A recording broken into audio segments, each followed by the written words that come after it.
menu ko ngayon ay bangus na inihaw sa kawali.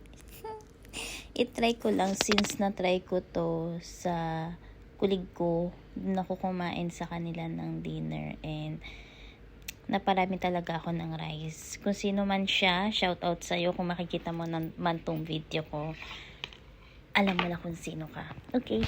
Ayan, nag-prepare muna ako ng mga kailangan ko. Inuna ko na tong kamatis. Yan, ginayat-gayat ko na muna siya ng maliliit. Kasi yan ay ipapalaman natin sa may loob ng isda. Yan. Set aside muna natin since okay na siya. I-next natin tong bell pepper. Yan. Gayatin natin tong bell pepper. Yung bell pepper, ang ano ko lang dito is pa-circle. Ayan. Tanggalin natin sa gitna yung mga buto-buto niya. Hinugasan ko para mas mabilis malinis yung mga buto sa loob. Okay. Slice lang natin yan. Ayan. Ang daming ganap ni ate girl. Ayan. Ginayat-gayat ko na muna siya. Slice nga lang. Then, ipapalaman ko din yan sa may isda. Then, yung matitira, ayun, keep natin kasi hindi rin naman maganda yung masyadong marami. Next, cucumber. Yung cucumber, hindi ko yan ilalagay sa loob ng isda. Mamaya yan. Side dish ba tawag doon? Basta, kasama siya mamaya ng sibuyas na may toyo. Ayan. Then, onion. Ayan, hiwain na natin si onion kasi kasama siyang ipapalaman sa loob. I think hindi naman na to bago sa mga talagang gumagawa nito.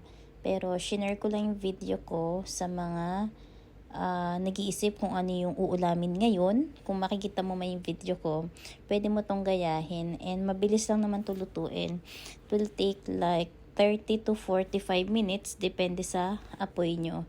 Pero sa akin kasi, nasa 40 minutes ko siya niluto.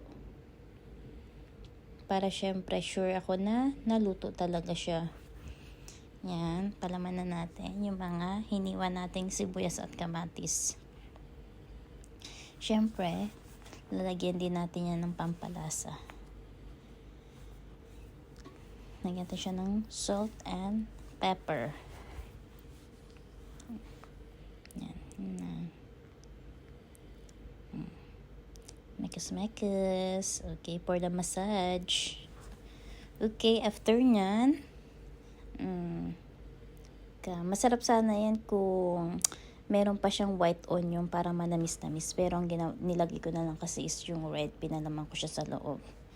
Yan, okay. Ayan, one down. Meron na tayong isa. Then, isunod na natin yung buntot. Ayan. Ayan natin yung buntot. Super lambot siya. Yung talaga namang after siya maluto. Masarap siya. Para mo siyang inihaw sa may uling. Pero since wala nga kaming uling ngayon at hindi na para lumabas at magpabaga pa ng uling. So, niluto ko lang siya sa may kawali. Yan. Okay, mekas with bell pepper.